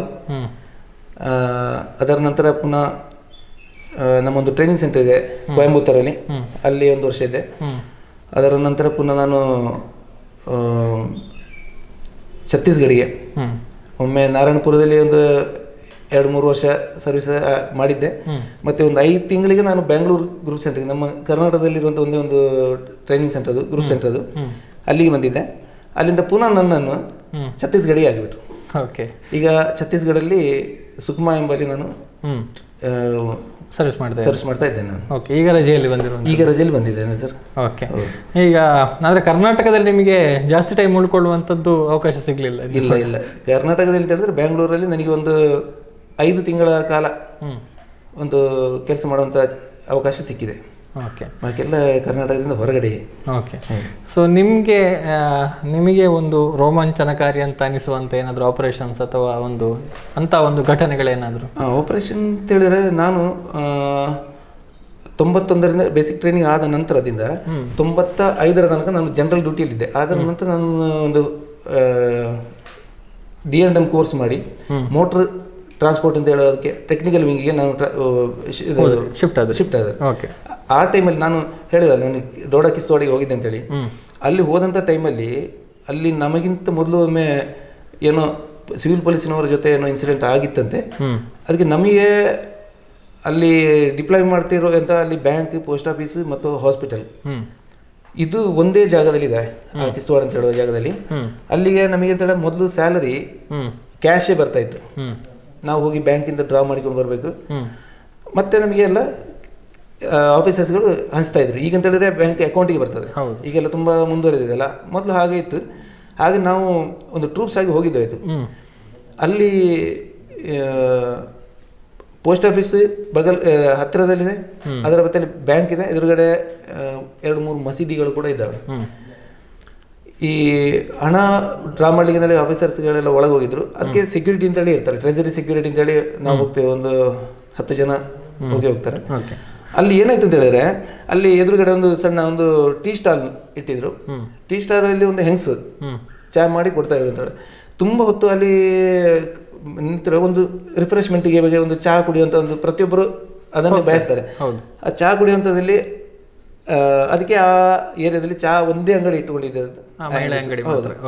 ಆ ಮಹಿಳೆ ಏನ್ ಮಾಡ್ತಿತ್ತು ಅಂದ್ರೆ, ಇದಕ್ಕೆ ಒಂದೇ ಕೆಲಸ, ಇದಂದ್ರೆ ನಮ್ಮ ಉಗ್ರವಾದಿಗಳ ಜೊತೆ ಸಂಪರ್ಕ ಇದ್ದಂತಹ ಮಹಿಳೆ. ಅದು ನಮಗೆ ಯಾರಿಗೂ ಗೊತ್ತಿಲ್ಲ. ಅಂದ್ರೆ ಅವರು ಅಲ್ಲಿ ಡೋಗ್ರಿ ಭಾಷೆ ಮತ್ತೆ ಈ ಕಾಶ್ಮೀರಿ ಭಾಷೆ ಎಲ್ಲ ಮಾತಾಡ್ತಾರೆ. ಅದು ಯಾರಿಗೂ ಅರ್ಥ ಆಗ್ತಾ ಇಲ್ಲ. ನಮ್ಮಂತವರಿಗೆ ಅಂತದ್ದು ಗೊತ್ತೇ ಆಗುದಿಲ್ಲ. ನಮ್ಮಂತವ್ರು ಹೋಗಿ 1-2-3 ವರ್ಷ ಆಗಿದೆ ಅಷ್ಟೇ. ಅಲ್ಲಿ ಅವರು ಲೆಕ್ಕ ಮಾಡಿ ಹೇಳ್ತಾರೆ ಎಷ್ಟು ಜನ ಇದ್ದಾರೆ ಅಂತೇಳಿ. ಇವರು ಅದನ್ನೆಲ್ಲ ಲೆಕ್ಕಾಚಾರ ಮಾಡಿಕೊಂಡು ಒಂದು ಟೀ ತಗೊಂಡು ಹೋಗುವಂತ ಒಂದು ಕೆಲಸ ಮಾಡುವ ಹಾಗೆ ನೇರ ಹೋಗಿ ಅವರಿಗೆ ಒಂದು ಸಂಪರ್ಕವನ್ನು ಕೊಟ್ಟು ಹೋಗುದು. ವಾಕಿ ಟಾಕಿ ಎಲ್ಲ ಅವರ ಹತ್ರನೂ ಇತ್ತು. ಅದು ಸಿವಿಲ್ ಪೊಲೀಸಿಂದ ಯಾರಿಂದ ನಮಗೂ ಗೊತ್ತಿಲ್ಲ. ಹಾಗೆ ಅಲ್ಲಿ ನಮ್ಮ ಹಣ ಬರುವಂತ ಟೈಮಿಗೆ ಇವರು ಮಸೀದಿ ಮೇಲಿಂದ ಫೈರಿಂಗ್ ಸ್ಟಾರ್ಟ್ ಮಾಡಿಬಿಟ್ರು, ಅಟ್ಯಾಕ್ ಮಾಡಿದ್ರು. ಅದು ಈ ಸಿವಿಲ್ ಪೊಲೀಸಿನವರ ಪೊಲೀಸ್ ಸ್ಟೇಷನ್ ಎದುರುಗಡೆ ಬೀಳ್ತಾ ಇತ್ತು. ಅಂದ್ರೆ ಅವರು ಮಾಡುವಂತ ಫೈರಿಂಗ್ ಇವರಿಗೆ ಆ ಸ್ಪಾಟ್ ಗೊತ್ತಿಲ್ಲ ಆಯ್ತು. ಬ್ಯಾಂಕಿಂದ ಹಣ ತರ್ತಾ ಇದ್ದಾರಾ, ಸ್ಟೇಷನ್ ತರ್ತಾ ಇದ್ದಾರಾ ಏನು ಅಂತೇಳಿ. ಅದರಲ್ಲಿ ನಮ್ಮ ಎದುರುಗಡೆ ಸಿವಿಲ್ ಪೊಲೀಸಿನ 2 ಅಲ್ಲಿ ಸ್ಪಾಟ್ ಡೆತ್ ಆಗಿಬಿಟ್ರು. ಅಷ್ಟಾಗುವಾಗ ನಮ್ಮ ಫೋರ್ಸ್ CRPFನವರು ಫೈರ್ ಓಪನ್ ಮಾಡಿದ್ರು. ಅಂದ್ರೆ ಆವಾಗ ಫೈರ್ ಮಾಡ್ಲಿಕ್ಕೂ ಕೂಡ ನಮಗೆ ಅಷ್ಟು ಸಡನ್ ಫೈರ್ ಮಾಡ್ಲಿಕ್ಕೂ ಪರ್ಮಿಷನ್ ಇಲ್ಲ. ಅಂದ್ರೆ ಮತ್ತೆ ಶ್ರೀನಗರದಲ್ಲಿ 370 ರೂಲ್ಸ್ ಇದ್ದ ಕಾರಣ ನಮಗೆ ಅಷ್ಟು ಬೇಗ ಏನು ಅದರಲ್ಲಿ ಕೆಲಸ ಮಾಡುವಂತ ಅವಕಾಶಗಳು ಕಡಿಮೆ. ಫೈರ್ ಮಾಡಿ ಅವರು ಓಡಿ ಹೋದ್ರು. ಓಡಿ ಹೋದ ತಕ್ಷಣ ನಾವು ಇದ್ದಂಥ ಇದನ್ನೆಲ್ಲ ನಮ್ಮ ಆಫೀಸರ್ಗಳು ಬಂದು ಹಣ ಎಲ್ಲ ತಗೊಂಡು ಹೋಗಿ ನಮ್ಮ ಕ್ಯಾಂಪಿಗೆ ಹೋದರು. ಅಲ್ಲಿಂದ ಕ್ಯಾಂಪ್ ಅಂತ ಹೇಳಿದ್ರೆ ಕಡಿಮೆ ಅಂತ ಹೇಳಿದ್ರೆ ಒಂದು 15 ನಿಮಿಷ ದಾರಿ. 15 ನಿಮಿಷದ ದಾರಿ ಇದ್ರು ಅದು ನಮಗೆ ನಡ್ಕೊಂಡೇ ಬರ್ತಾ ಇದ್ರು. ಗಾಡಿ ಬರ್ತಾ ಇತ್ತು, ಅದ್ರ ಜೊತೆ ನಡ್ಕೊಂಡು ಬರ್ತಾ ಆರೋಪಿ ರೋಡ್ ಓಪನಿಂಗ್ ಪಾರ್ಟಿ ಅಂತೇಳಿ ಆ ಡ್ಯೂಟಿ ಹಾಕೊಂಡು ಅದರಲ್ಲಿ ಒಟ್ಟಿಗೆ ನಡ್ಕೊಂಡು ಬರ್ತಾ ಇದ್ದು. ಹೋಗುವಂತೂ ನೇರ ಹೋಗಿಬಿಟ್ಟರು. ಅದು ಅಂದ್ರೆ ಒಂದು ವಿಶ್ವಾಸಘಾತಕವಾದಂಥ ಒಂದು ಕೆಲಸ ಮಾಡುವಂಥ ಒಂದು ಪ್ರಮೇಯವನ್ನು ನಾವು ಅದು ಕಣ್ಣಾರೆ ನೋಡಿದ್ದು. ಅದು ಅದೇ ನಮಗೆ ವಿಶ್ವಾಸ, ಇನ್ನೊಬ್ಬರ ಹತ್ರ ವಿಶ್ವಾಸ ಇಟ್ಟು ಯಾರನ್ನು ವಿಶ್ವಾಸದಲ್ಲಿ ಇಡುವಂತ ಒಂದು ಕೆಲಸ ಇಲ್ಲ ಅಂತ ಹೇಳುವಲ್ಲಿಗೆ ಅಲ್ಲಿ ಅದೊಂದು ಒಳ್ಳೆ ನಿದರ್ಶನ. ಅಂದ್ರೆ ಸವಾಲುಗಳಿದೆ ಅನ್ನುವಂಥದ್ದು. ಅದೇ ಹೌದು. ಈಗ ನೀವು 30 ವರ್ಷಗಳ ಹಿಂದೆ ಸೇರಿದ್ರಿ, ಈಗ ಆಲ್ಮೋಸ್ಟ್ 33 ವರ್ಷಗಳಾಯಿತು. ನೀವು ಸೇರುವಾಗ ಇದ್ದಂತ ಒಂದು ಟೈಮಿಗೂ ಈಗಕ್ಕೂ ಎಷ್ಟು ಡಿಫರೆನ್ಸ್ ಆಗಿದೆ? ಈಗ ಹೇಗಿದೆ? ಈಗ ಅಂತ ಹೇಳಿದ್ರೆ ಸರ್, ನಮಗೆ ನಾನು ಮೊದಲನೇ ಸಲ ಕಾಶ್ಮೀರಕ್ಕೆ ಹೋದಂಥ ಟೈಮಲ್ಲಿ 2005ರಿಂದ 2010 ತನಕ ನಾನಲ್ಲಿ ಶ್ರೀನಗರದಲ್ಲಿದೆ. ಆ ಟೈಮಲ್ಲಿ ಕಲ್ಲು ತೂರಾಟ ಅಂದ್ರೆ ನಮ್ಮಲ್ಲಿ AK-47 ಇದ್ರು ನಮಗೆ ಅದರಿಂದ ಒಂದು ಗುಂಡು ಫೈರ್ ಮಾಡುವಂತ ಆರ್ಡರ್ ಇಲ್ಲ. ನಮ್ಮಿಂದ ಅದನ್ನು ತಗೊಂಡು ಹೋದ್ರೆ ನಮಗೆ ಎನ್ಕ್ವೈರಿ, ನಮ್ಮ ಮೇಲೆ ದೋಷಾರೋಪಣೆ, ನಾವೇ ಅದಕ್ಕೆ ಜವಾಬ್ದಾರರು. ಯಾಕಂತ ಹೇಳಿದ್ರೆ ನಮ್ಮ ಹತ್ರ ಸೈನ್ ಹಾಕ್ಸ್ಕೊಂಡು ತಗೊಂಡಿರ್ತಾರೆ, ಅಲ್ಲಿ ನಮ್ಮ ಹೆಸರಿಗೆ ಇಶ್ಯೂ ಮಾಡಿರ್ತಾರೆ ಆ ರೈಫಲ್ ಅನ್ನು. ಈಗ ಕಲ್ಲು ತೂರಾಟ ಮಾಡ್ತಾರೆ ಎಲ್ಲ ಅಂತ ಹೇಳಿ ನಾವು ಏನು ಅದು ಫೈರ್ ಮಾಡ್ಲಿಕ್ಕೆ ಆಗುದಿಲ್ಲ. ಈಗ ಹಾಗಲ್ಲ, ಕಲ್ಲು ತೂರಾಟ ಬರ್ತದೆ ಅಂತ ಹೇಳುವಾಗ ಅವನಿಗೆ ಸ್ಪಾಟ್ ಅಲ್ಲಿ ಫೈರ್ ಮಾಡ್ಬೋದು. ಅದಕ್ಕೆ ವಿದೌಟ್ ಎನ್ಕ್ವೈರಿ ಏನು ತೊಂದರೆ ಇಲ್ಲ. ಅದು ಈಗ ಅಂತ ಹೇಳಿದ್ರೆ ಶ್ರೀನಗರದಲ್ಲಿ ಆಗಿರುವಂತ ದೊಡ್ಡ ಒಂದು ಬದಲಾವಣೆ ಅಂತ ಹೇಳೋದಕ್ಕೆ ಇದೆ ಕಾರಣ.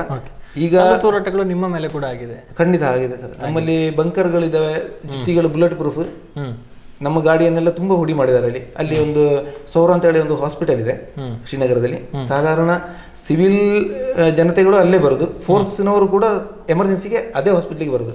ಅಂದ್ರೆ ಅಲ್ಲಿ ಅವರು ಕೂಡಿರ್ತಾರೆ ಈ ಕಲ್ಲು ತೂರಾಟ ಮಾಡ್ಲಿಕ್ಕೆ ಅಂತ ಹೇಳಿ. ಫೋರ್ಸಿನ ಗಾಡಿ ನೋಡಿದ ತಕ್ಷಣ ಕಲ್ಲು ಬಿಸಾಡುವ ಕೆಲಸ ಮಾಡೋದು ಅವರು. ಹಾಗೆ ಓಕೆ. ಸೊ ನಿಮ್ಮ ಮೇಲೂ ಕೂಡ ಆಗಿದೆ? ನಮ್ಮ ಮೇಲೂ ಕೂಡ ಆಗಿದೆ, ನಾವು ಅದನ್ನು ಅನುಭವಿಸಿದ್ದೇವೆ. ಓಕೆ. ಈಗ 2014 ನಂತರ ನಾನು ಶ್ರೀನಗರಕ್ಕೆ ಹೋಗಲಿಲ್ಲ. ಆದರೆ ಬದಲಾವಣೆ ತುಂಬ ಆಗಿದೆ, ತುಂಬ ಒಳ್ಳೆಯ ಬದಲಾವಣೆ ಆಗಿದೆ ಅಲ್ಲಿ. ಓಕೆ. ಸೊ ಈಗ ಎಷ್ಟು ಖುಷಿ ಇದೆ ನಿಮಗೆ ಈಗ ಸೇನೆಯಲ್ಲಿ ಸೇವೆ ಸಲ್ಲಿಸ್ತಾ ಇರೋ ಬಗ್ಗೆ? ಸೇನೆಯಲ್ಲಿ ಈಗ ಸಂತೋಷ ಅಂತ ಹೇಳಿದರೆ ಖುಷಿ ಇದೆ. ಅಂದರೆ ನಾವು ಮಾಡುವಂಥ ಒಂದು ಸೇವೆಗೆ ನಮ್ಮ ಮನೆಯವರು ತುಂಬ ತ್ಯಾಗ ಮಾಡಬೇಕಾಗುತ್ತೆ. ಖಂಡಿತ. ಹೆಂಡತಿ ಮತ್ತು ಮಕ್ಕಳು. ಈಗ ಒಬ್ಬ ಸೇನೆಯಲ್ಲಿ, ಈಗ ನನ್ನ ಪತ್ನಿ, ನಾನು ಈಗ ಅಲ್ಲಿ ಕೆಲಸದಲ್ಲಿದ್ದೇನೆ. ಗಂಡಾಗಿಯೂ ಹೆಣ್ಣಾಗಿಯೂ ಮಕ್ಕಳಿಗೆ ತಂದೆ ತಾಯಿಯಾಗಿ ಕೂಡ ಒಬ್ಬಳೇ ಎಲ್ಲ ಕೆಲಸವನ್ನು ಮಾಡಬೇಕು. ಹೌದು, ನೋಡಿಕೊಳ್ಬೇಕು. ಹೌದು. ಈಗ ನೋಡೋರಿಗೆ ಆಗ್ಬೋದು ಎಲ್ಲ ಭಾಳ ಎಲ್ಲ ಕೆಲಸ ಒಬ್ಬಳೇ ಮಾಡಿದಾಳೆ ಅಂತ, ಅದು ಅವರ ಒಂದು ಅದು ಬೇರೆ ಉಪಾಯ, ತ್ಯಾಗ, ಅದು ಬೇರೆ ಅದು ಉಪಾಯ ಇಲ್ಲ. ಈಗ ಮಕ್ಕಳಿಗೂ ಹಾಗೆ,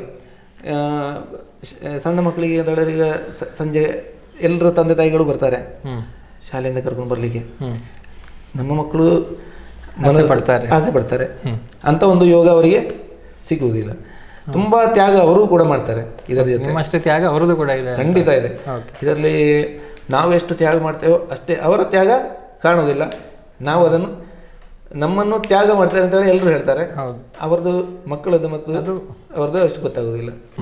ಎಲೆಮರೆಯಲ್ಲಿರುವಂಥದ್ದು. ಹೌದು. ಓಕೆ. ಸೊ ನಿಮ್ಮ ಒಂದು ಮದುವೆ ಎಲ್ಲ ಯಾವಾಗ ಆಯಿತು? ನನಗೆ 2002ರಲ್ಲಿ ಮಾರ್ಚ್ 28ಗೆ ನಾನು ಸುಳ್ಳ್ಯದಿಂದ ಉಬರಡ್ಕ ಅಂತ ಹೇಳುವ ಅಲ್ಲಿಂದ ಬಾಬು ಪಾಟಾಳಿಯವರ ಮಗಳನ್ನು ಸುನೀತಾ ಅಂತ ಹೇಳುವ ಹುಡುಗಿಯನ್ನು ನಾನು ಮದುವೆ ಆಗಿದ್ದೇನೆ. ನನಗೆ 3 ಗಂಡು ಮಕ್ಕಳು. ಮೊದಲನೇವನು ಮನೀಶ್, ಈಗ ವಿವೇಕಾನಂದ ಕಾಲೇಜಲ್ಲಿ BCA ಮಾಡ್ತಿದ್ದಾನೆ, ಡಿಗ್ರಿ ಫೈನಲ್ ಇಯರ್. ಇನ್ನೊಬ್ಬ ಮನ್ವಿತ್ ಅಂತೇಳಿ, ಅವನು ವಿವೇಕಾನಂದ ಕಾಲೇಜಲ್ಲಿ PUC ಸೆಕೆಂಡ್ ಇಯರ್ PCMC ಮಾಡ್ತಿದ್ದಾನೆ. ಮೂರನೇವನು ಈಗ 4ನೇ ತರಗತಿಯಲ್ಲಿದ್ದಾನೆ, ಪ್ರಿಯದರ್ಶಿನಿ ಬೆಟ್ಟಂಪಡಿಯಲ್ಲಿ. ಹಾಗೆ 3 ಗಂಡು ಮಕ್ಕಳು ನನಗೆ. ಓಕೆ. ಈಗ ನೀವೊಂದು ಯುವಕರಿಗೆ ಹೇಳೋದು ಅಥವಾ ಸೇನೆಯಲ್ಲಿ ಸೇರಬೇಕು ಅಂತ ಹೇಳುವಂಥ ಯುವಕರಿಗೆ ನೀವೇನು ಹೇಳಲಿಕ್ಕೆ ಇಷ್ಟಪಡ್ತೀರಿ? ನಾನು ಈಗ ಹೇಳುವುದಾದರೆ, ಈಗ ಸೇನೆಯಲ್ಲಿ ಸೇರಲಿಕ್ಕೆ ಅಂತೇಳಿ ಎಲ್ರಿಗೂ ಅವಕಾಶ ಸಿಕ್ಕುವುದಿಲ್ಲ, ಆದರೂ ಪ್ರಯತ್ನ ಮಾಡಲೇಬೇಕು. ಈಗ ನನ್ನ ಜೊತೆ ಕೂಡ ಸೆಲೆಕ್ಷನ್ಗೆ ಅಂತೇಳಿ 4-5 ಜನ ಬಂದಿದ್ದರು ಪುತ್ತೂರಿಂದ. ಅಂದರೆ ನಾನೊಬ್ಬ ಪುತ್ತೂರಿನ ಸೆಲೆಕ್ಷನ್ ಆದ ಆ ಟೈಮಲ್ಲಿ. ಎಲ್ಲ ರೀತಿಯ ವೈದ್ಯಕೀಯ ಪರೀಕ್ಷೆಗಳನ್ನು ಕೂಡ ಅವರು ಮಾಡ್ತಾರೆ.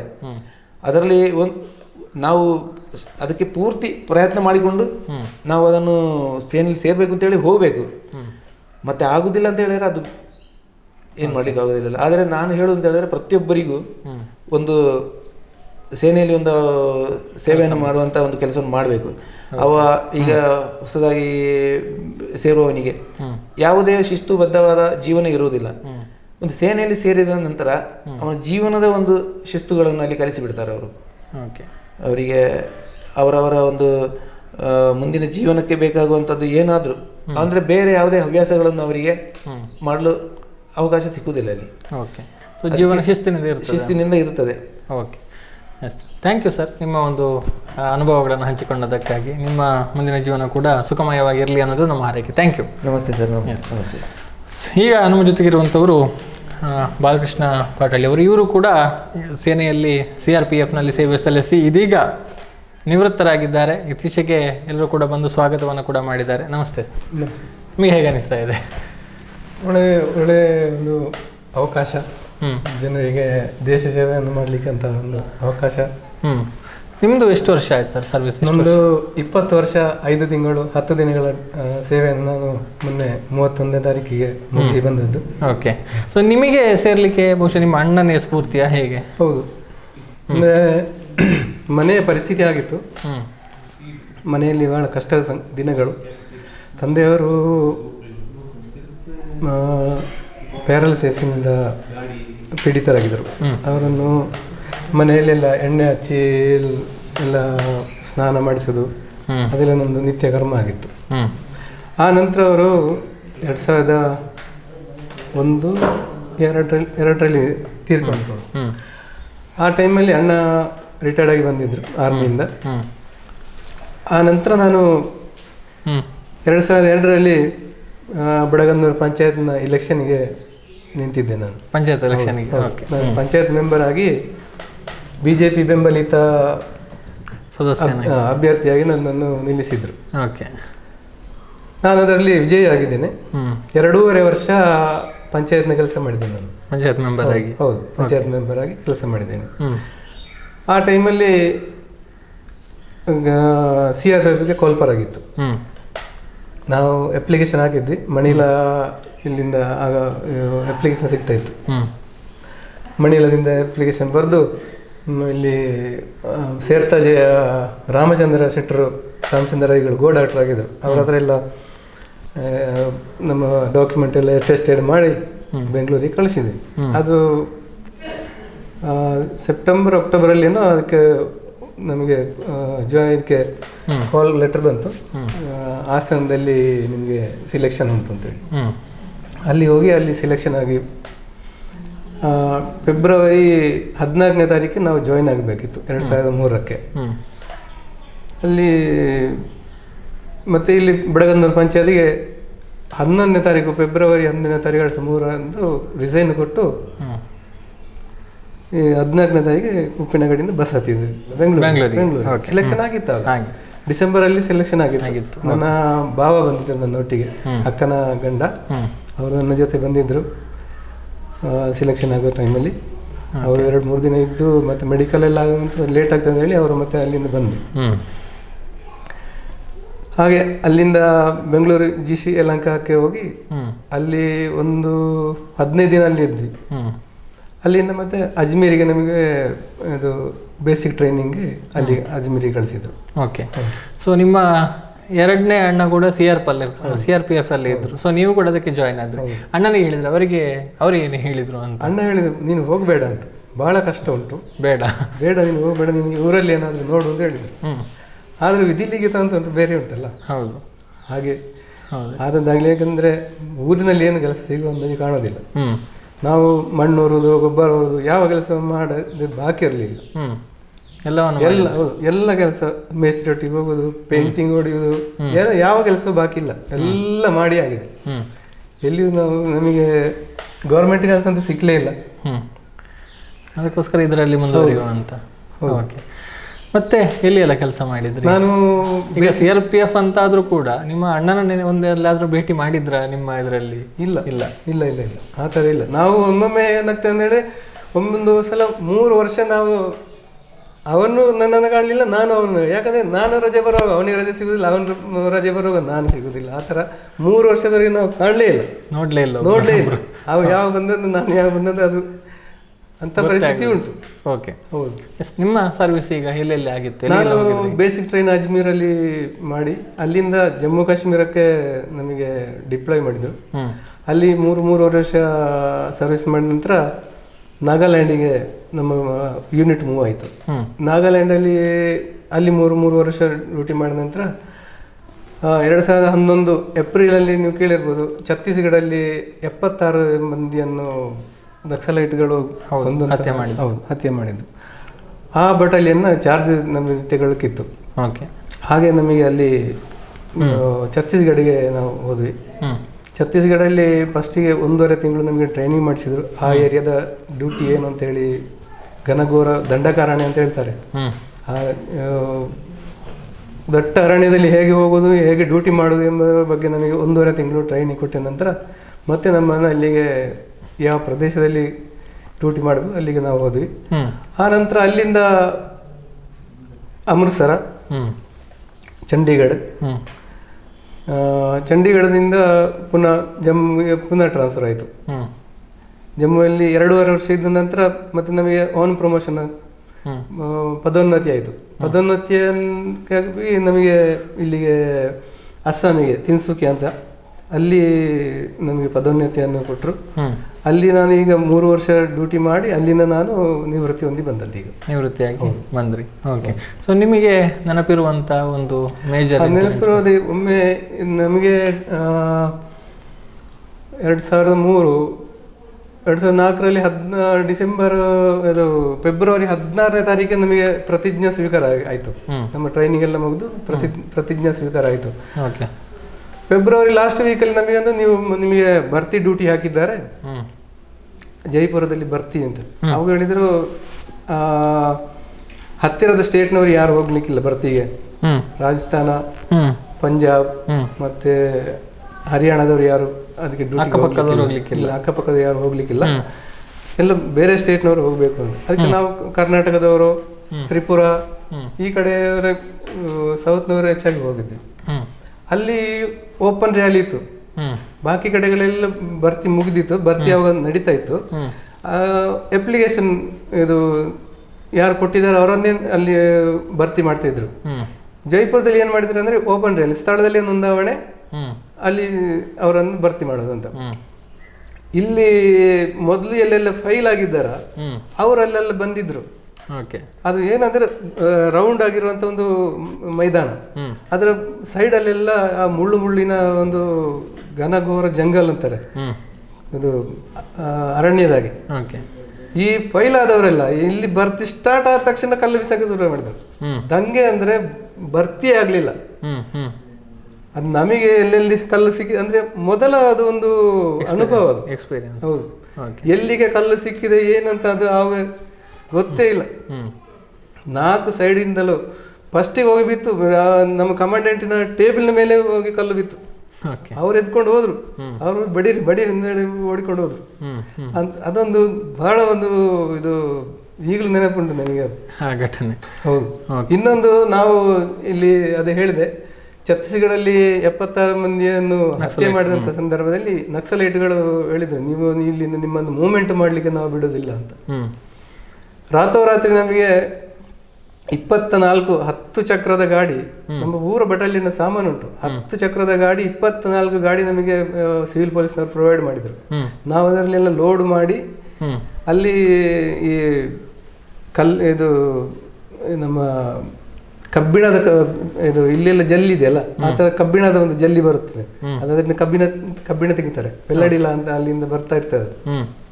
ಆ ಗಾಡಿ ಸೆಟ್ ಮಾಡಿ ಅದರ ಒಂದು ಗಾಡಿ ಇದು ಬಜ್ರಿಯದ್ದು, ಇದು ಜಲ್ಲಿಯದ್ದು, ಅದರ ಮಧ್ಯೆ ಒಂದು CRP ಗಾಡಿ, ಅದರ ಹಿಂದೆ ಜಲ್ಲಿಯ ಗಾಡಿ, ಹಾಗೆ ಸೆಟ್ ಮಾಡಿ ನಾವಲ್ಲಿಗೆ 4:15 ಗಂಟೆಗೆ ನಮ್ಮ ಯಾವ ಸ್ಥಳದಲ್ಲಿ ತಲುಪಬೇಕು, ಜೋರ್ನಪಾಲ್ ಅಂತ ಸ್ಥಳ ಇದೆ, ಅವರ ಪೊಲೀಸ್ ಸ್ಟೇಷನ್ಗೆ ನಾವು ಹೋಗಿ 24 ಗಾಡಿಯು ಅಲ್ಲಿಗೆ ಸೇಫ್ಟಿಯಾಗಿ ತಲುಪಿದ್ದೊಂದು ಬಹಳ ದೊಡ್ಡ ರೋಮಾಂಚನ.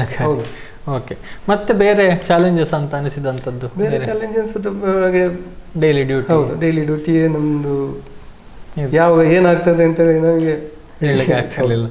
ಓಕೆ, ಸೊ ಈಗ ನೀವು 3 ಜನ ಅಣ್ಣ ತಮ್ಮಂದ್ರೆ ಈಗ ಮನೆಯಲ್ಲಿ ಸೇರಿದಾಗ ನಿಮ್ಮ ಈ ಎಕ್ಸ್ಪೀರಿಯನ್ಸ್ಗಳನ್ನ ನೀವು ಶೇರ್ ಮಾಡಿಕೊಳ್ತಿದ್ರ ಅಥವಾ ಅವರವರದ್ದು ಸಿಕ್ಕಿದಂತ ಸಂದರ್ಭದಲ್ಲಿ ಅಂತ ಸಂದರ್ಭ ಬಂದಿತ್ತ? ಮೊದಲು ಫೋನ್ ಮುಖಾಂತರ ಹೇಳ್ತಾ ಇರ್ತೇವೆ, ಇಲ್ಲಿ ಈ ತರ ಆಯ್ತು, ಇಲ್ಲಿ ಈ ತರ ಆಗಿದೆ ಅಂತ. ಓಕೆ, ಸೊ ಈಗ ನಿಮ್ಮದು ಫ್ಯಾಮಿಲಿ ಬಗ್ಗೆ ಹೇಳೋದಿದ್ರೆ ಮದುವೆ ಯಾವಾಗ ಆಯ್ತು? ನಾನು 2007 ನವೆಂಬರ್ 18ನೇ ತಾರೀಕಿಗೆ ಪೆರಣೆಯಲ್ಲಿ ನಮ್ಮ ಸಾಮೂಹಿಕ ವಿವಾಹದಲ್ಲಿ ಇಲ್ಲಿ ಶ್ರೀಮತಿ ಸುಶೀಲಾ ಕುಂಜಾ ಪಟಾಳಿಯವರ ಮಗಳನ್ನು ಮದುವೆ ಆದದ್ದು. ಈಗ ಪ್ರಸ್ತುತ ತೆಂಕಿಲ ಕನ್ನಡ ಮೀಡಿಯಂನಲ್ಲಿ ಟೀಚರ್ ಆಗಿ ಕೆಲಸ ಮಾಡ್ತಿದ್ದಾಳೆ.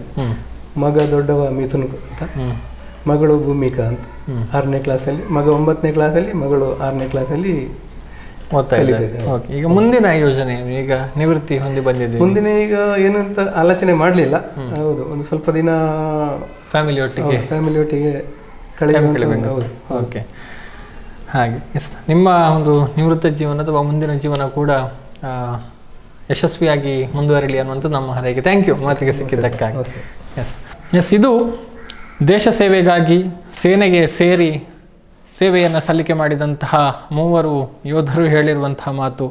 ಆವತ್ತಿನ ಪರಿಸ್ಥಿತಿ ಹೇಗಿತ್ತೋ ಗೊತ್ತಿಲ್ಲ, ಒಟ್ಟಾರೆಯಾಗಿ ಸೇರಿದ್ರು. ಆದರೆ ಮನೆಯ 3 ಗಂಡು ಮಕ್ಕಳು ಕೂಡ ದೇಶ ಸೇವೆಯನ್ನು ಮಾಡಿರುವಂಥದ್ದು, ಸೇನೆಯಲ್ಲಿ ಸೇವೆಯನ್ನು ಸಲ್ಲಿಕೆ ಮಾಡಿರುವಂಥದ್ದು ಬಹುಶಃ ನಮ್ಮ ಭಾಗದಲ್ಲಿ ಒಂದು ಅಪರೂಪ ಅಂತ ಹೇಳ್ಬೋದು. ಬಹುಶಃ ಎಲ್ಲರೂ ಕೂಡ ಈಗ ಹೆಮ್ಮೆ ಪಡ್ತಾ ಇದ್ದಾರೆ, ನಾವು ಯೋಧರಾಗಿದ್ದೇವೆ, ದೇಶ ಸೇವೆಯನ್ನು ಮಾಡಿದ್ದೇವೆ, ಸೇನೆಯಲ್ಲಿ ಕೆಲಸವನ್ನು ಮಾಡಿದ್ದೇವೆ ಅನ್ನುವಂಥದ್ದು. ಬಹುಶಃ ಇವರ ಈ ಒಂದು ದೇಶ ಸೇವೆಯ ಒಂದು ಸ್ಫೂರ್ತಿ ಎಲ್ಲರಿಗೂ ಒಂದು ಮಾದರಿಯಾಗಲಿ ಅನ್ನುವಂಥದ್ದು ನಮ್ಮ ಆಶಯ ಕೂಡ. ಯತೀಶ್ ಉಪ್ಪಳಿಗೆ, ಸಮದ್ ಕುರಿಯ ಜೊತೆಗೆ ಗೌತಮ್ ಶೆಟ್ಟಿ, ಸುದ್ದಿ ನ್ಯೂಸ್, ಪುತ್ತೂರು.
ಸುದ್ದಿ ಚಾನಲ್, ಕ್ಷಣ ಕ್ಷಣದ ಸುದ್ದಿಗಾಗಿ.